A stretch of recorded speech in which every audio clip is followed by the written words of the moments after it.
नमो अरिहंताणं नमो सिद्धाणं नमो आयर्याणं नमो वज्रायाणं नमो लोये सव्वसाहुणं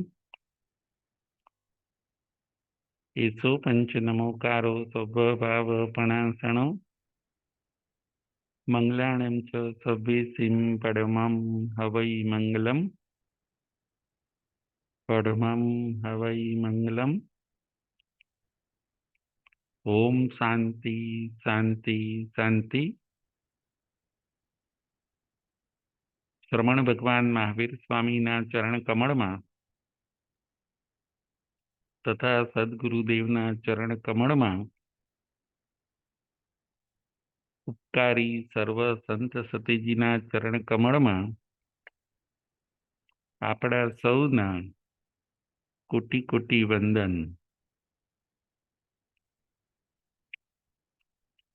जय जिनेन्द्र। तारीख 8/4/24 धर्मकथानु योग। आजनी अपनी कथानु नाम छे श्रीपाल अने मैणानी कथा। आजनी अपनी कथानु नाम छे श्रीपाल अने मैणानी कथा।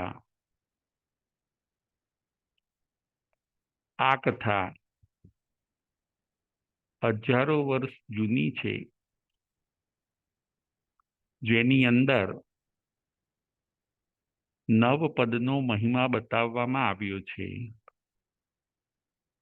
नवकार महामंत्रना नवपद एनुं केवुं महात्म्य छे, एनुं केवुं सुंदर फळ छे, ई आ कथामां बताववामां आव्युं छे। श्रीपाल अने मैणानो रास,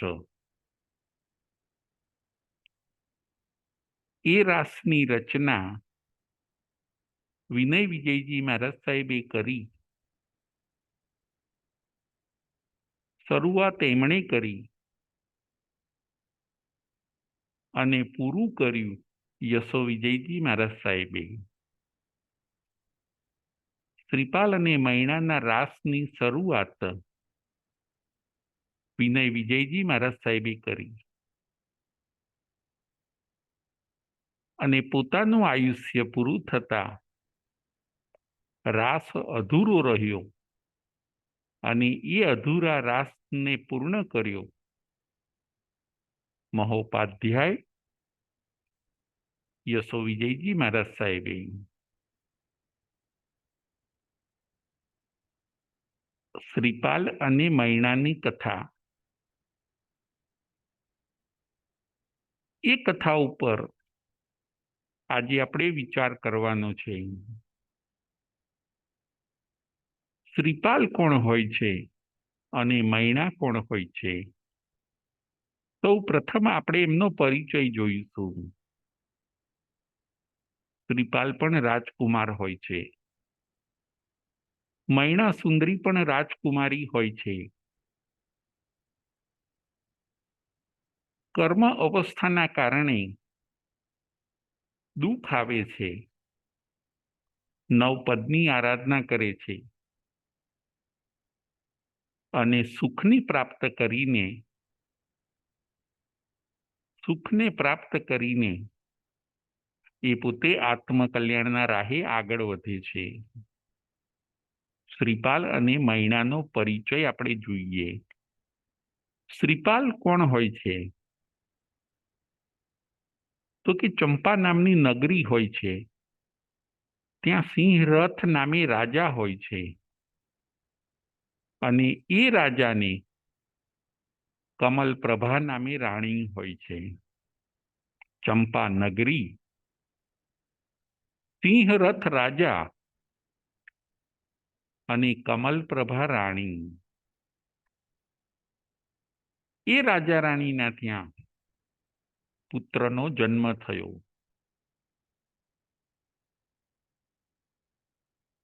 પુત્રનું નામ પાડવામાં આવ્યું શ્રીપાલ.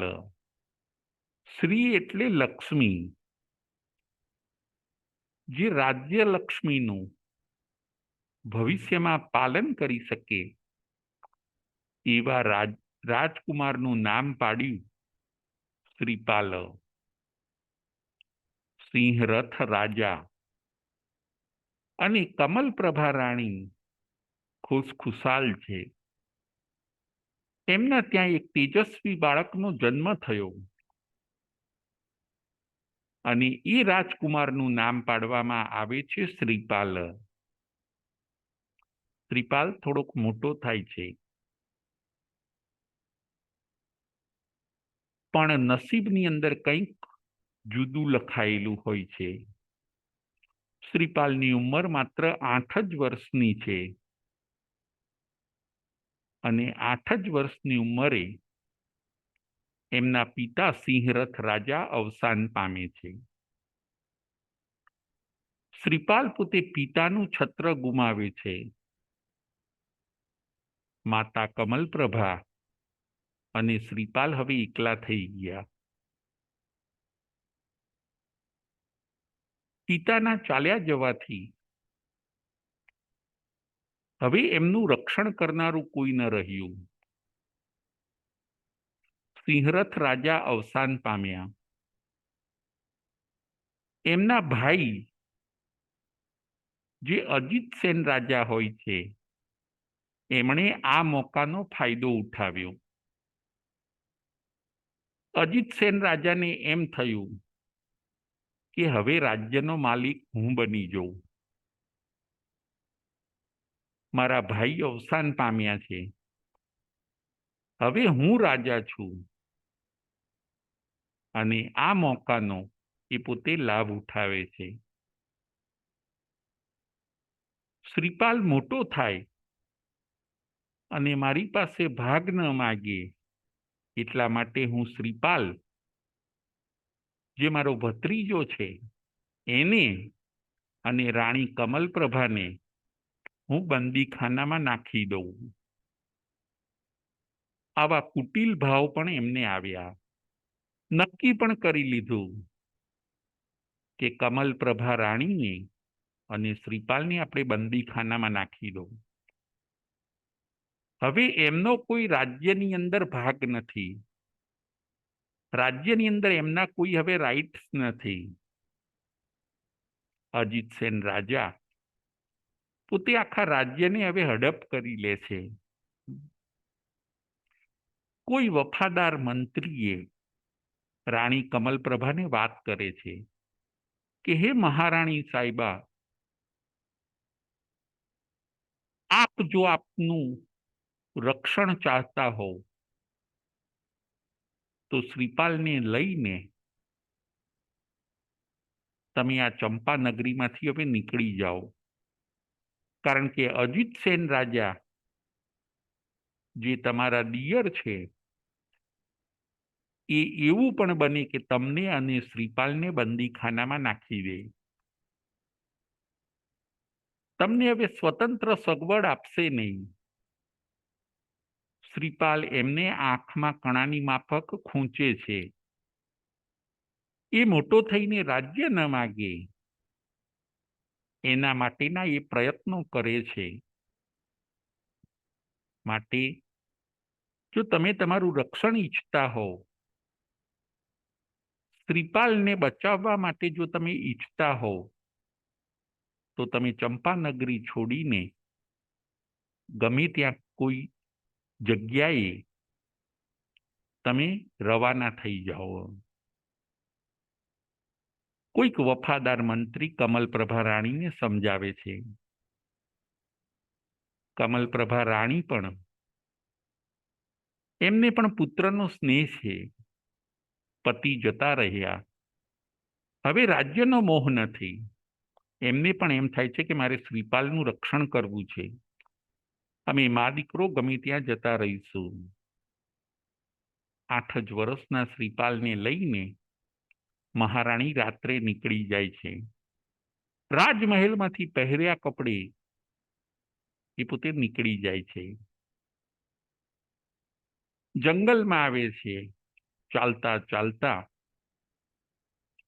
ચંપા નગરીની હટ વટાવી દે છે.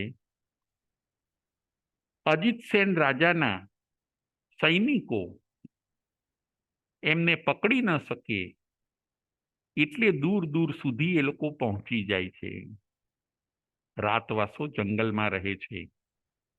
ત્રિપાલ અને માતા કમલપ્રભા. હવે જવું ક્યાં?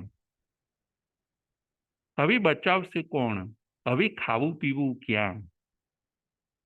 એ બધો વિચાર કરતા કરતા રાણી કમલપ્રભા ચિંતાતુર છે. એક રાત્રિ પસાર થઈ, બીજી રાત્રિ પસાર થઈ.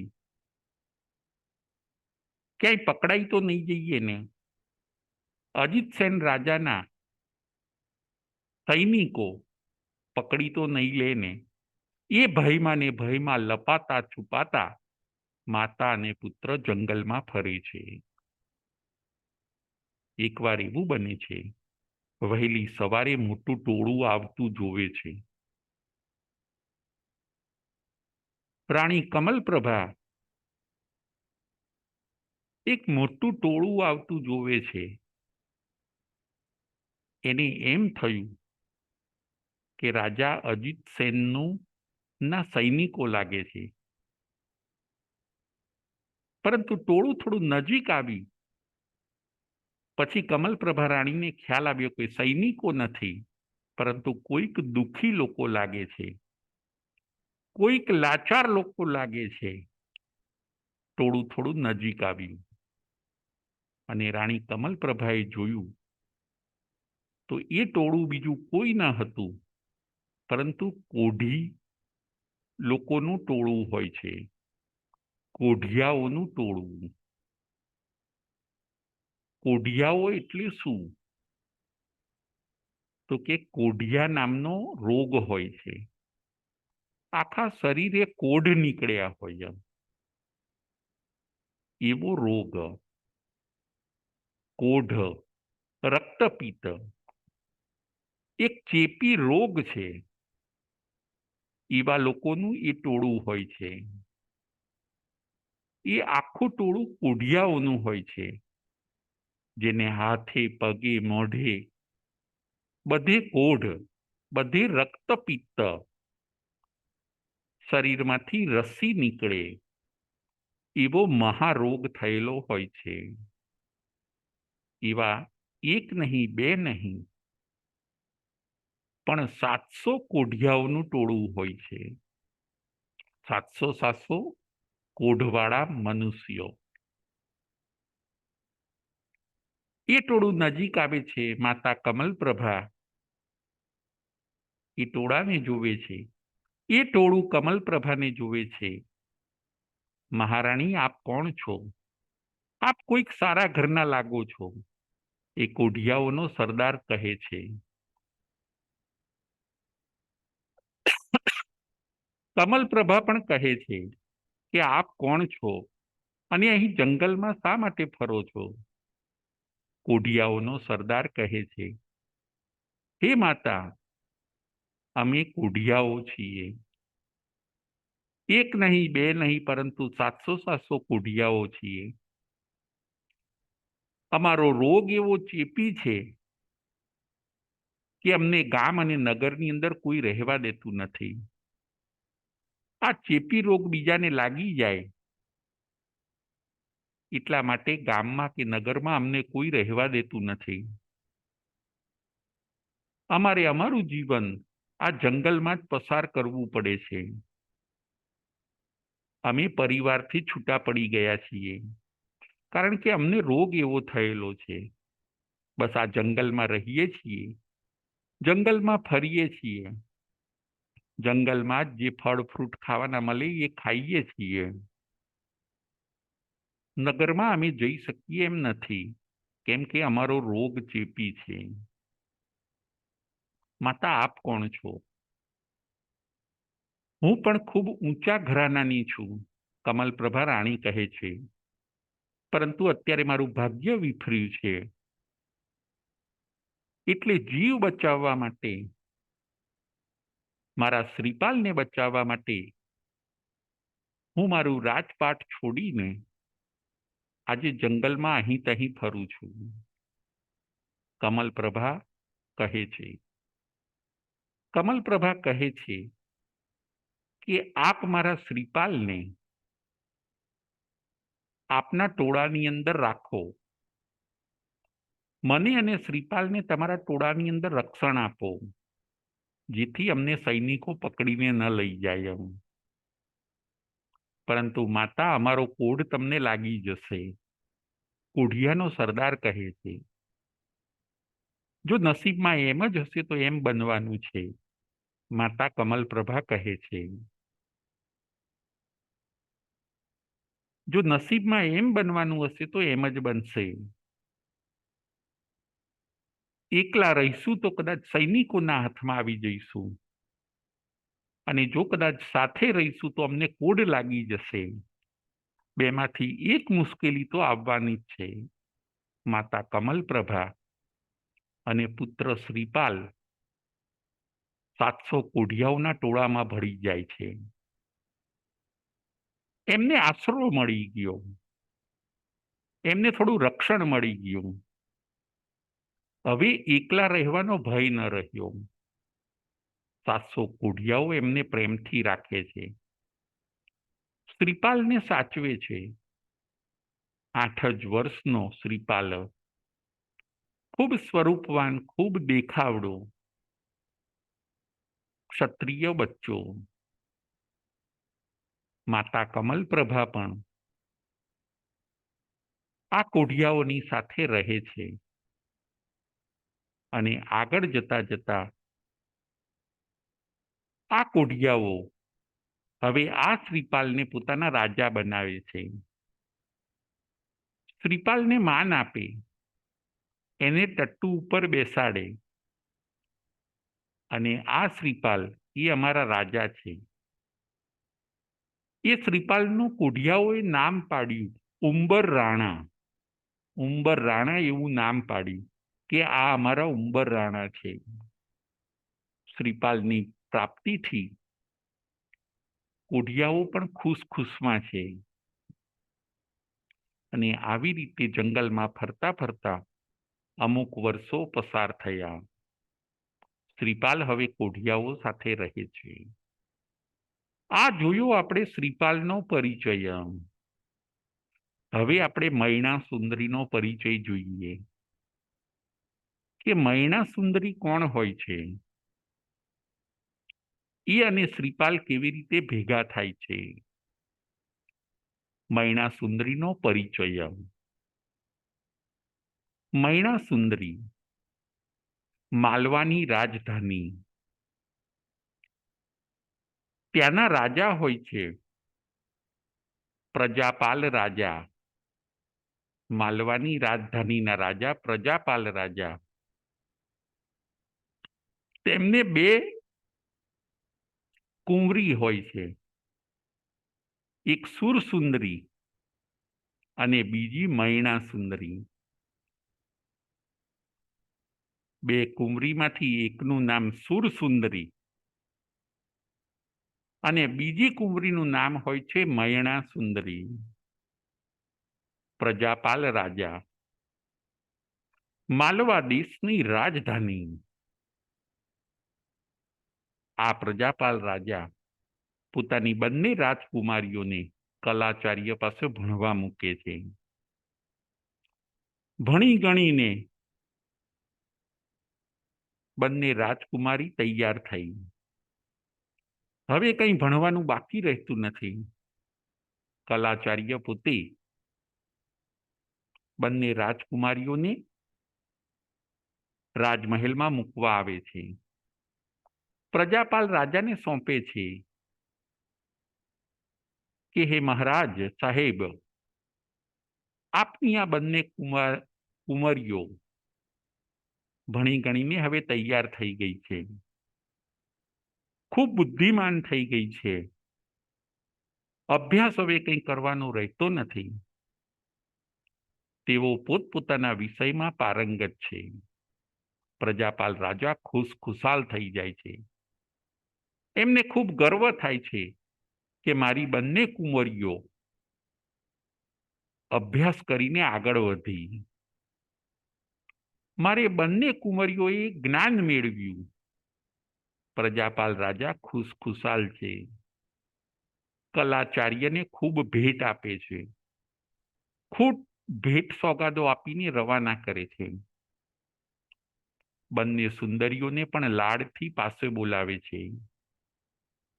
બેટા માગો, આજે તમારા પિતા તમારી ઉપર ખુશ છે. તમારે જે જોઈએ એ હું તમને આપું. પ્રજાપાલ રાજા પોતાની બંને કુંવરીઓને કહે છે. એક કુંવરીનું નામ છે સુરસુંદરી અને બીજી કુંવરીનું નામ છે મયણા સુંદરી. સુરસુંદરી કહે છે, હે પિતાજી, આપ ખૂબ સક્ષમ છો, સુખ આપનાર આપ જ છો. આ દુનિયાની અંદર બે જ દાતા છે. એક દાતા છે મેઘ અને બીજા દાતા છે રાજા. સુરસુંદરી આવો જવાબ આપે છે. એક રાજા, એક દાતા છે મેઘ એટલે વાદળ જે વરસાદ આપે છે. એક દાતા છે મેઘ અને બીજા દાતા છે રાજા. આ ધરતીનો જો કોઈ દાતા હોય, આ ધરતી ઉપર જો કોઈ દાતા હોય, સુખને આપનાર હોય, તો એ છે રાજા. સુરસુંદરી કહે છે કે હે પિતાજી, આપ તો દાતા છો, બસ આપની છત્રછાયા મને મળી રહે અને આપની છત્રછાયાની અંદર હું હંમેશા સુખી રહું, આવી એક જ તમન્ના મને છે. સુરસુંદરીનો આવો જવાબ સાંભળીને પ્રજાપાલ રાજા ખુશખુશાલ થઈ જાય છે. એ ખૂબ ગર્વને અનુભવે છે કે મારી પુત્રીએ મારા કેવા વખાણ કર્યા. આ પૃથ્વી ઉપર જો કોઈ દાતા હોય તો બે છે, એક મેઘ અને બીજા રાજા. કહેવું પડે, મારી પુત્રી કેટલી બધી બુદ્ધિશાળી છે. ત્યાં બધા બેઠેલા મંત્રીઓ પણ આશ્ચર્યચકિત થઈ ગયા કે ખરેખર ખૂબ ભણીને આવી છે. એને કેવો સરસ જવાબ આપ્યો. રાજાનું કેટલું એણે બહુમાન કર્યું, એને કેવી બધી ખબર પડે છે. સુરસુંદરીના વખાણ થયા. રાજા ખુશખુશાલ થઈ ગયા. સુરસુંદરીને કહે છે, તું ક્યારેય ચિંતા ન કરીશ, તને દુઃખ પડવા નહીં દઉં અને તને હંમેશા સુખ આપવા માટે હું બંધાયેલો છું. રાજા પ્રજાપાલ સુરસુંદરીને આવું કહે છે. આ વાર્તાલાપ જ્યારે ચાલતો હોય છે ત્યારે બીજી મયણા સુંદરી ચૂપ હોય છે. હવે પ્રજાપાલ રાજા મયણા સુંદરી સામું જોઈને કહે છે કે હે મયણા સુંદરી, તારે શું જોઈએ છીએ? તું કંઈક માગ. તારે શું સુખ જોઈતું નથી? તું કેમ કંઈ બોલતી નથી? પરંતુ મયણા સુંદરી થોડા જ્ઞાની હોય છે. મયણા સુંદરી એ થોડો તત્વનો અભ્યાસ કરેલો હોય છે. એટલે મયણા સુંદરી કહે છે કે હે પિતાજી, મારે તમને ખોટા વખાણ કરીને ખુશખુશાલ કરવા નથી,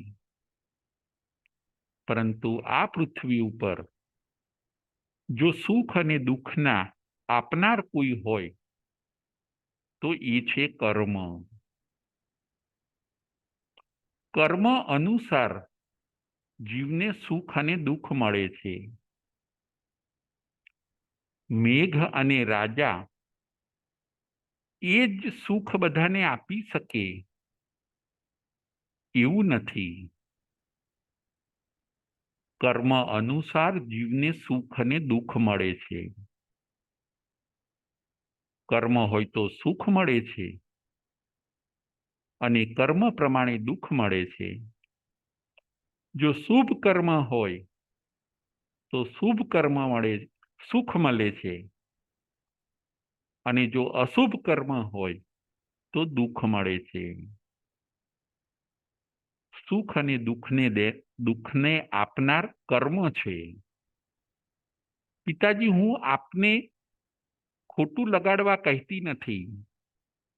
આપ પણ શક્તિમાન છો, પરંતુ કર્મ કરતા વધારે શક્તિમાન નથી. આ સાંભળીને પ્રજાપાલ રાજા રોષે ભરાયા. પ્રજાપાલ રાજા ગુસ્સે થઈ ગયા કે હું કરું એ જ થાય છે. આ ધરતી ઉપર જો સુખ અને દુઃખને આપનાર કોઈ હોય તો એ રાજા જ છે. પ્રજાપાલ રાજાને આવો ખ્યાલ હોય છે. એ કર્મ અને ધર્મમાં બહુ વિશ્વાસ કરતા હોતા નથી. પ્રજાપાલ રાજાને એમ જ હોય છે કે રાજા જ સર્વસ્વ છે. પૃથ્વીપતિ, રાજા એટલે પૃથ્વીપતિ.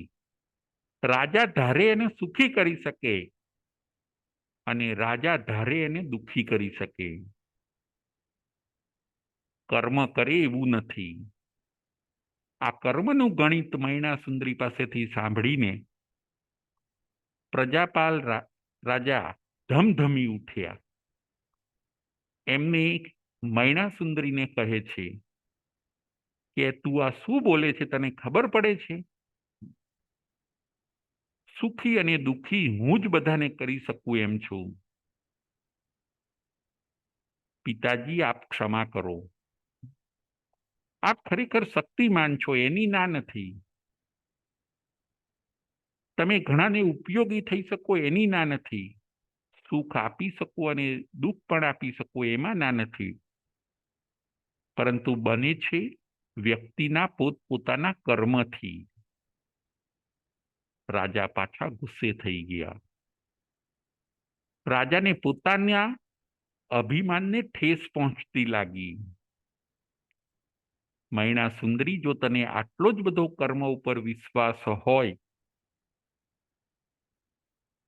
તો હું પણ તને બતાવીશ કે તું કેવી રીતે સુખી થઈ શકે છે.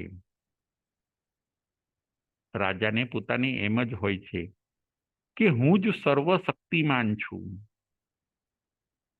મનુષ્ય શક્તિમાન છે, પરંતુ એ સર્વશક્તિમાન નથી. મૈણા સુંદરી સમજાવે છે. પ્રજાપાલ રાજા મૈણા સુંદરીને કહે છે, હે દીકરી, તું મને કમજોર ન સમજીશ. તું જે ડાળ ઉપર બેઠી છું એ ડાળને કાપે છે. તું કેમ મારા વખાણ કરતી નથી? તું કેમ મને શક્તિમાન માનતી નથી? મૈણા સુંદરી કહે છે, મને માફ કરો પિતાજી, પરંતુ મેં ધર્મશાસ્ત્રોમાંથી હું આ શીખી છું કે જીવને સુખ અને દુઃખ કર્મ આપે છે. પાછી આ વાત સાંભળીને રાજા લાલચોળ બની જાય છે. ચતુર મંત્રીઓ આ વિવાદને શાંત પાડે છે. રાજા પ્રજાપાલને ત્યાંથી લઈ જાય છે. મૈણા સુંદરીને પણ બીજે થોડી વાર મોકલી દે છે. થોડી વાર બધા છૂટા પડી ગયા. મંત્રીઓ રાજાને લઈને બહાર ફરવા માટે જાય છે. પરંતુ રાજાને આજે પોતાના અહમમાં ઠેસ પહોંચી છે. એમને એમ થયું કે સુરસુંદરી મારા વખાણ કરે છે, પરંતુ આ મૈણા સુંદરી મારા વખાણ કરતી નથી. પ્રજાપાલ રાજાને મનમાં આ વસ્તુ ખૂંચે છે કે સુરસુંદરી મને કેટલો શક્તિ સંપન્ન માને છે, પરંતુ આ મૈણા સુંદરીએ તો મારી શક્તિને આજે લલકારી છે. આટલી નાની દીકરી મને કર્મ અને ધર્મનું સમજાવે છે. એને ખ્યાલ નથી કે હું કેટલો બલ સંપન્ન છું. રાજાને જુસ્સો આવી ગયો કે એના આ વિચારો બદલવા જ પડે. એ કેમ મારા વખાણ ન કરે?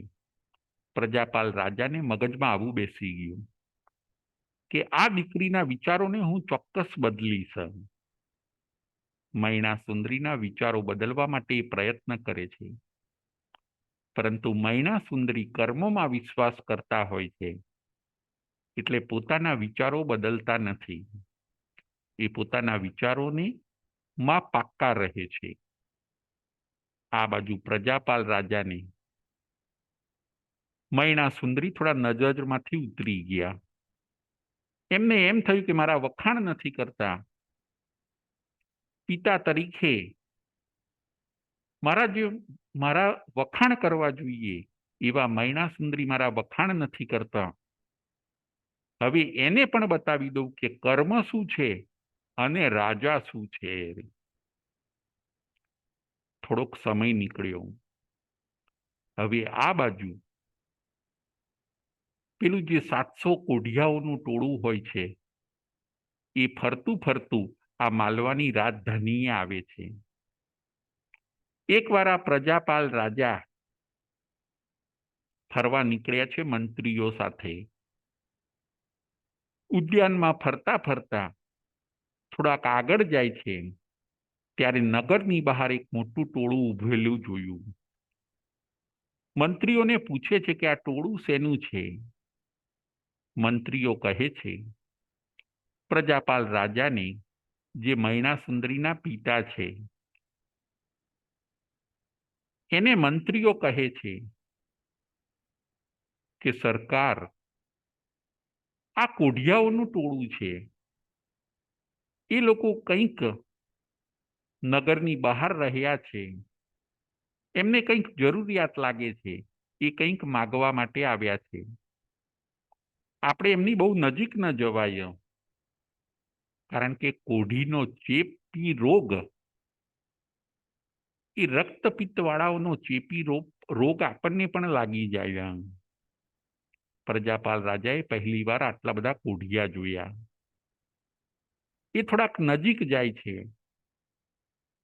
શ્રીપાલને પણ જોવે છે.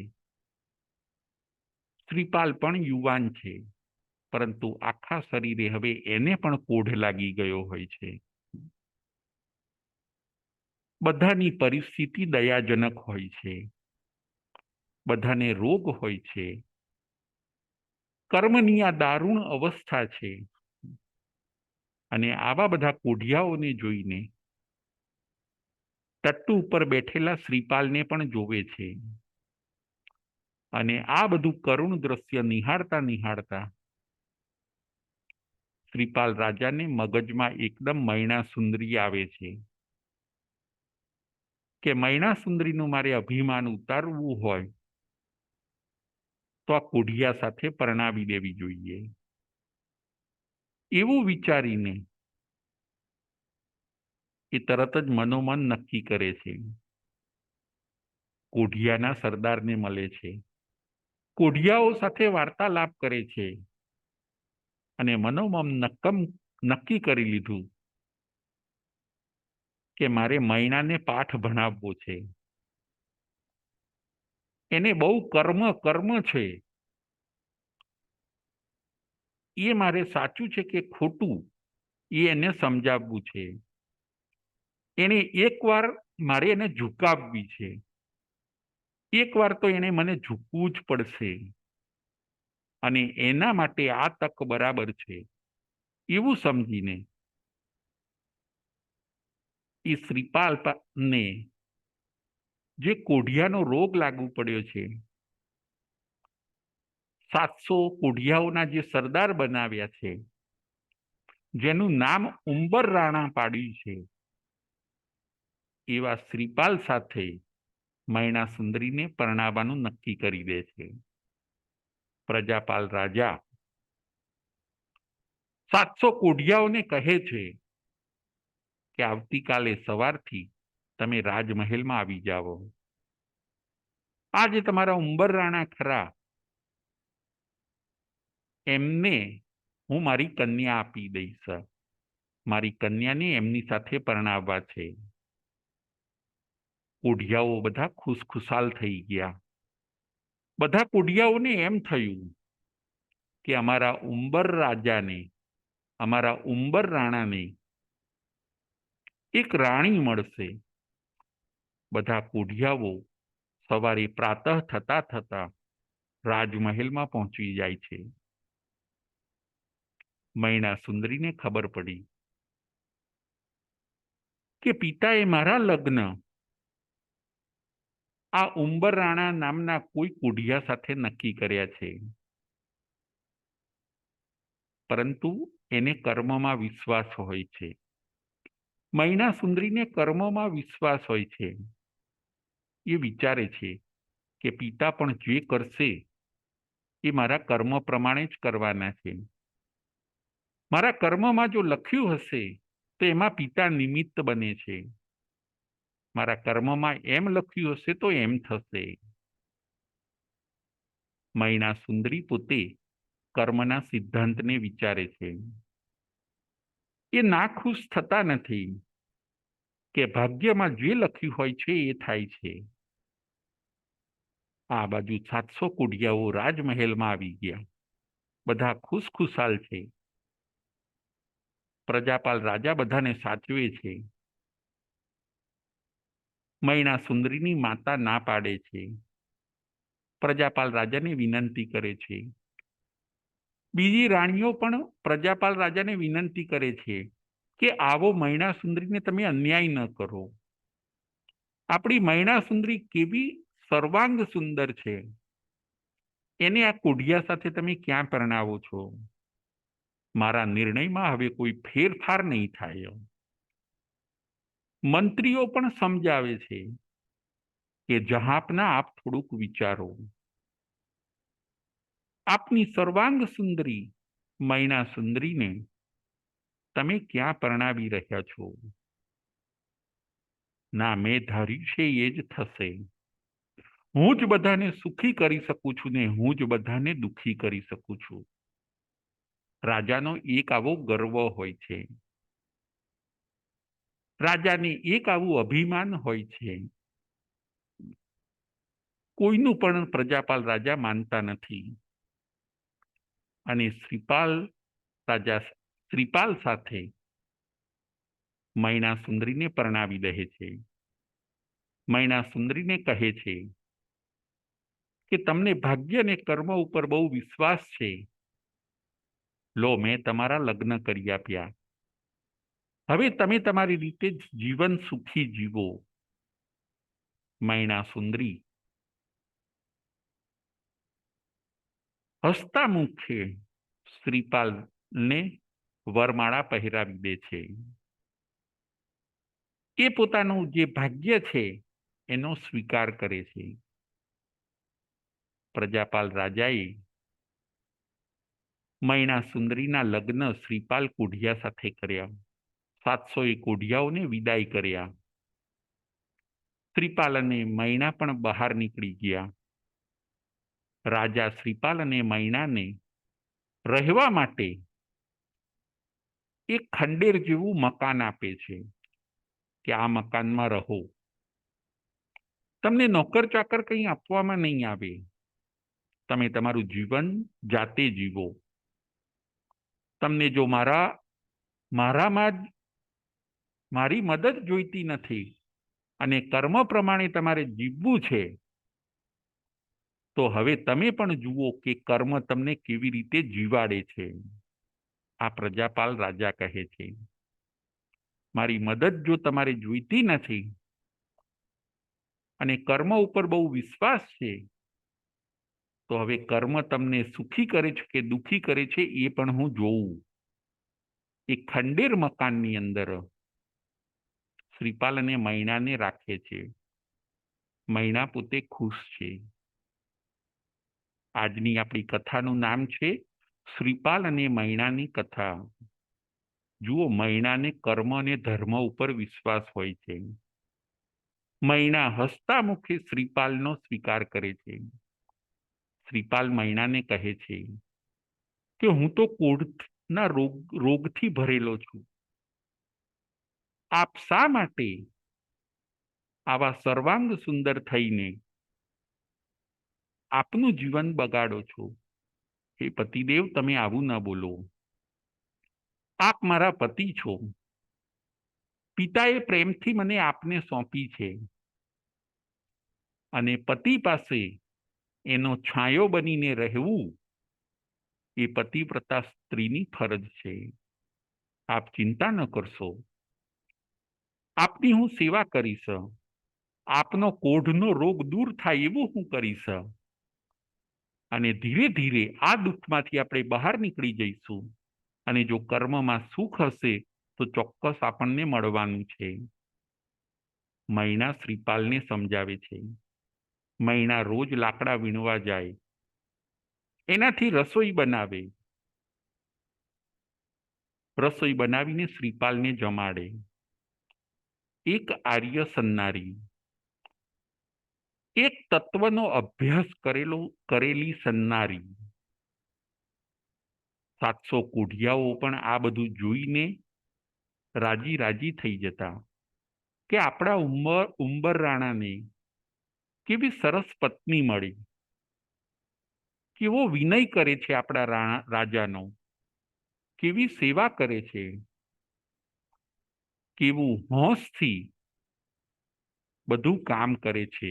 કોઢિયાઓ પણ રાજી રાજી છે. એમને પણ એમ થાય છે કે જે શ્રીપાલ હોય છે, ઉંબર રાણા હોય છે, એમને કેવી સરસ રાજકુમારી મળી ગઈ. એક રાજઘરાનાની રાજકુમારી મળી ભેટમાં. 700 કોઢિયાઓ પણ રાજી હોય છે. સમય થોડોક નીકળતો ગયો. હવે આગળ શું બને છે? તો કે આગળ એવું બને છે કે એકવાર ઉદ્યાનની અંદર કોઈક તપસ્વી મુનિરાજ પધારે છે અને નગરવાસીઓ બધા એ તપસ્વી મુનિરાજના દર્શન માટે જાય છે. અહીં તહીં વિચરતા, જૈન ધર્મનો પ્રચાર પ્રસાર કરતા, વિહાર કરતા કરતા કોઈક તપસ્વી મુનિરાજ પધાર્યા હોય છે. ટોળે ટોળા એમના દર્શન કરવા જાય છે. મૈણા પણ ટોળાઓને પૂછે છે કે કોણ પધાર્યું છે? તો કે એક ભાઈ કહે છે કે તપસ્વી મુનિરાજ પધાર્યા છે. એમનો ધર્મ ઉપદેશ સાંભળવા માટે પ્રજાજનો ત્યાં જાય છે. શ્રીપાલ અને મૈણા પણ ધર્મ ઉપદેશ સાંભળવા માટે જાય છે. ઉગ્ર તપસ્વી, ઘોર તપસ્વી જ્ઞાની મુનિરાજના દર્શન અને વંદન કરે છે. શ્રીપાલ અને મૈણા દર્શન વંદન કરીને મૈણા મુનિરાજને પૂછે છે કે હે મુનિરાજ, અમારા ભાગ્યમાં આવા દુઃખ કેમ? મારા પતિને કોઢ છે. મારા પિતા એ કર્મ ધર્મમાં માનતા નથી અને અમારા જીવનમાં આવી બધી તકલીફો છે, એને દૂર કરવા માટે શું કરવું? મૈણા પોતે વિચારે છે કે તકલીફ આવે છે કર્મથી અને તકલીફ જાય છે ધર્મથી. ફરીથી તકલીફ આવે છે કર્મથી અને તકલીફ જાય છે ધર્મથી. આવો તો પાક્કો વિશ્વાસ મૈણાને હોય છે. મૈણા કહે છે કે હે ગુરુદેવ, અમને એવો કોઈક ધર્મ બતાવો કે અમે આ તકલીફમાંથી બહાર નીકળીને બીજા અનેક જીવોને ઉપયોગી થઈ શકીએ. ત્યાગી અને તપસ્વી મુનિરાજ કહે છે કે તમે નવપદની આરાધના કરો, નવપદની તમે ઓળી કરો. એનાથી તમારા બધા દુઃખ અને દર્દ મટી જશે. નવપદની વિધિ મૈણા અને શ્રીપાલ જાણી લે છે. ગુરુદેવ પાસે નવપદની વિધિ શ્રીપાલ અને મૈણા જાણે છે. ચૈત્ર સુદ સાતમથી ચૈત્ર સુદ પૂનમ સુધી આ નવપદની એવો આરાધના કરે છે. શ્રીપાલ અને મૈણા નવપદ એને એક કાંસાની અંદર, એક કાંસાની થાળીની અંદર એને લખે છે, એને દોરે છે. એને કહેવાય છે સિદ્ધ ચક્ર. અને રોજ 9 દિવસ સુધી નમો અરિહંતાણમ, નવ પદ કયા? નમો અરિહંતાણમ, નમો સિદ્ધાણમ, નમો આયર્યાણમ, નમો ઉવજ્જાયાણમ, નમો લોયે સવ્વ સાહુણમ, નમો નાણસ્સ, નમો દંસણસ્સ, નમો ચરિતસ્સ અને નમો તવસ્સ. હું અરિહંત ભગવાનને નમસ્કાર કરું છું, સિદ્ધ ભગવાનને નમસ્કાર કરું છું, આચાર્યને નમસ્કાર કરું છું, ઉપાધ્યાયને નમસ્કાર કરું છું, લોકમાં રહેલા સર્વ સાધુ સાધ્વીજીને નમસ્કાર કરું છું, જ્ઞાનને નમસ્કાર કરું છું, દર્શનને નમસ્કાર કરું છું, ચારિત્રને નમસ્કાર કરું છું અને તપને નમસ્કાર કરું છું. આઈંબિલ સાથે, આઈંબિલના તપ સાથે શ્રીપાલ અને મૈણા આ નવપદની આરાધના કરે છે. 9મા દિવસે એ સિદ્ધ ચક્ર ઉપર અભિમંત્રિત જે પાણી હોય છે એ પાણી લઈને મૈણા સુંદરી પોતે એ પાણી શ્રીપાલ ઉપર છાંટે છે અને ચમત્કાર થયો. શ્રીપાલના શરીર ઉપર જે કોઢ હોય છે એ કોઢનો રોગ જતો રહ્યો અને શરીર એકદમ નિરોગી બની ગયું. એ જ અભિમંત્રિત પાણી મૈણા સુંદરી પોતે 700 કોઢિયાઓ પર છાંટે છે, એક પછી એક. 700 કોઢિયા ઉપર 9 પદ ઉપરનું સિદ્ધ ચક્ર ઉપર રહેલું અભિમંત્રિત પાણી મૈણા સુંદરી કોઢિયાઓ ઉપર છાંટે છે. કોઢિયાઓના કોઢ દૂર થયા, એમની કાયા સર્વની કંચન વર્ણી થઈ ગઈ. બધા કોઢિયાઓ રાજી રાજી થઈ ગયા. જ્યારે નવપદની આરાધના શ્રીપાલ અને મૈણા કરતા હોય છે ત્યારે એ 700 કોઢિયાઓ પણ સાથે બેસતા હોય છે.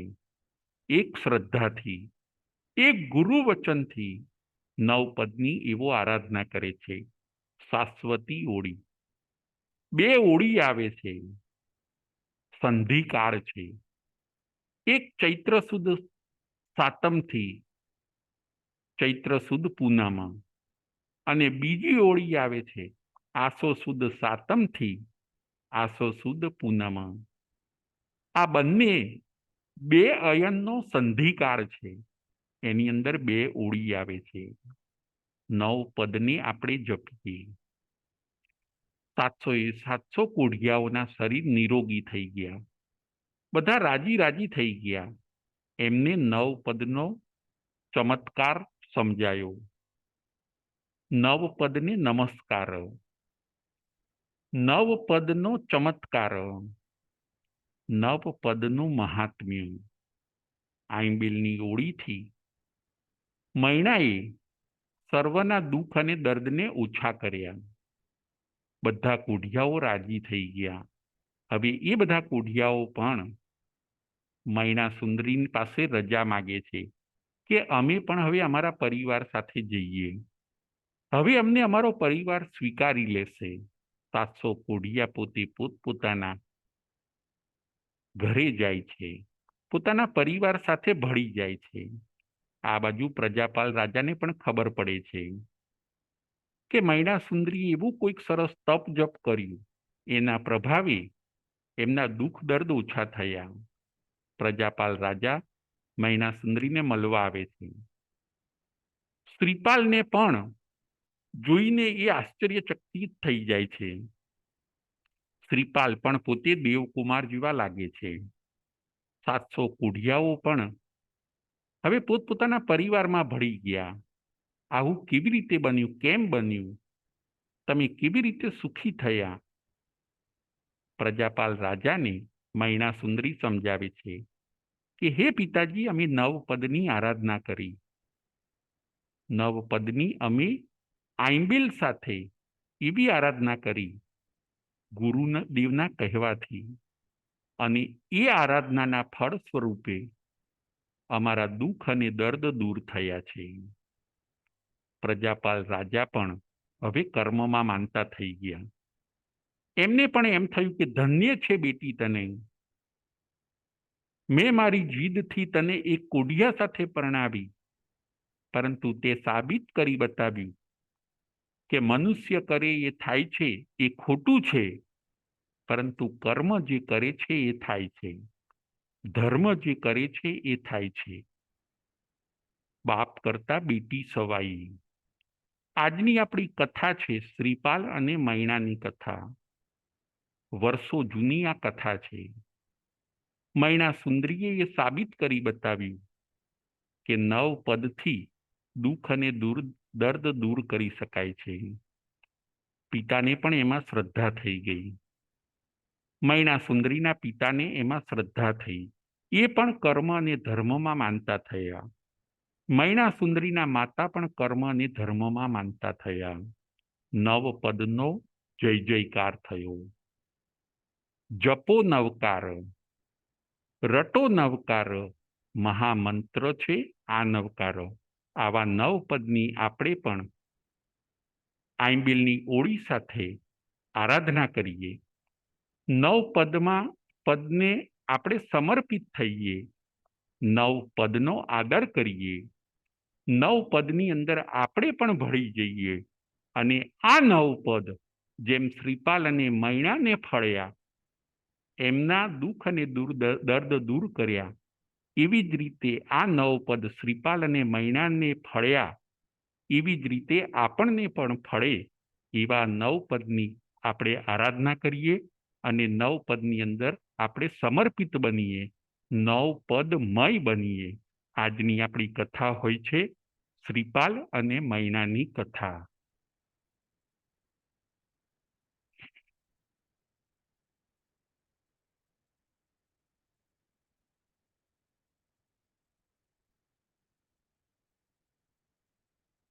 પ્રશ્નોત્તરી.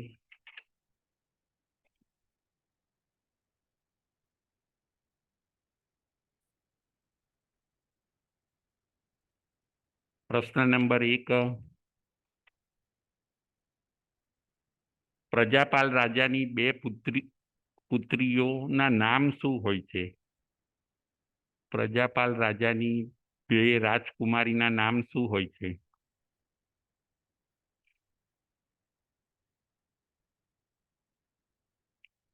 કલ્પનાબેન.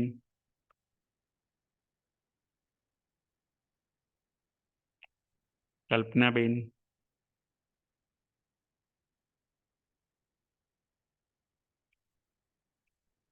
ત્યાંથી અનમ્યુટ કરશો તો અહીંયા ખ્યાલ આવશે, તો અહીંયા સંભળાશે.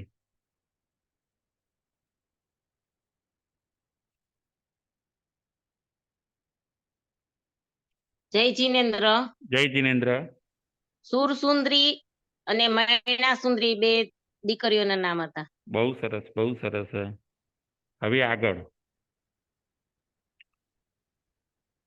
ટોળામાં કોઢિયાઓની સંખ્યા કેટલી હોય છે? ટોળાની અંદર કોઢિયાઓની સંખ્યા કેટલી હોય છે? દીનાબેન શેઠ. જય જીનેન્દ્ર. જય જીનેન્દ્ર. ટોળામાં કોઢિયાઓની સંખ્યા 700. બહુ સરસ, બહુ સરસ. હવે 9 પદ કયા કયા અને એનો અર્થ કયો કયો? 9 પદના નામ અને એનો અર્થ. 9 પદના નામ અને એનો અર્થ. દીનાબેન શેઠ.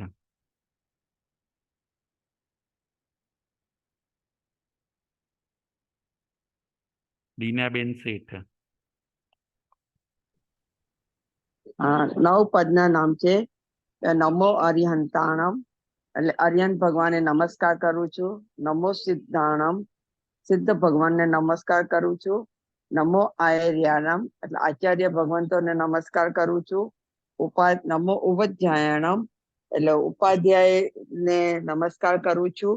નમો લોહે સર્વ સાવણમ, એટલે લોકમાં રહેલા સર્વ સાધુ સાધ્વીઓને નમસ્કાર કરું છું.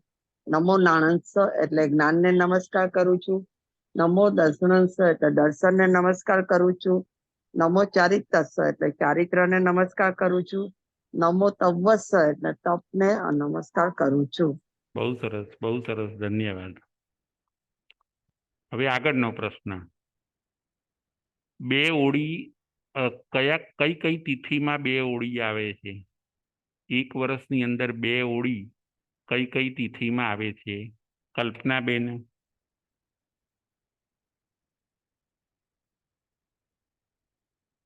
કલ્પનાબેન અનમ્યુટ કરજો એટલે અમને અહીં સંભળાય.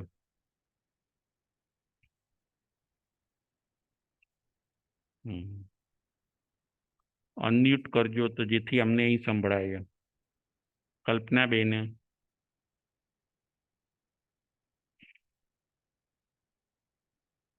છેલ્લો પ્રશ્ન. કઈ 2 તિથિમાં 2 ઓળી આવે છે? આંબિલની ઓળી કઈ 2 તિથિમાં આવે છે? જય જીનેન્દ્ર. જય જીનેન્દ્ર. બોલો બોલો. કલ્પનાબેન.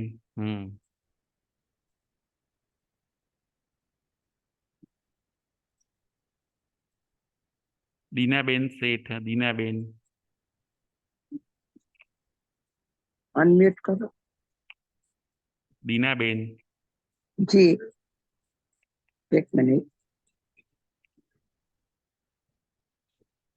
આ ચૈત્ર સુદ સાતમ હા. અને પૂનમ, અને પૂનમ. પૂરી શરૂ થાય અને પૂનમ ને દિવસે પૂરી થાય. અને બીજી હોળી છે આસો સુદ સાતમ થી આસો સુદ પૂનમે પૂરી થાય. બહુ સરસ, બહુ સરસ. હવે છેલ્લો પ્રશ્ન. મૈણા સુંદરીની માન્યતા શું હોય છે? મૈણા સુંદરી પોતે શું માનતા હોય છે? કે સુખ દુઃખ કોણ આપે છે? છેલ્લો પ્રશ્ન. મૈણા સુંદરીની માન્યતા શું હોય છે? કે સુખ દુઃખ કોણ આપે છે જીવને? સુખ દુઃખ કોણ આપે છે? વ્યક્તિ આપે છે કે સુખ? કર્મ આપે છે. કર્મ આપે છે. બહુ સરસ, બહુ સરસ. Thank you. જય જીનેન્દ્ર. જય મહાવીર.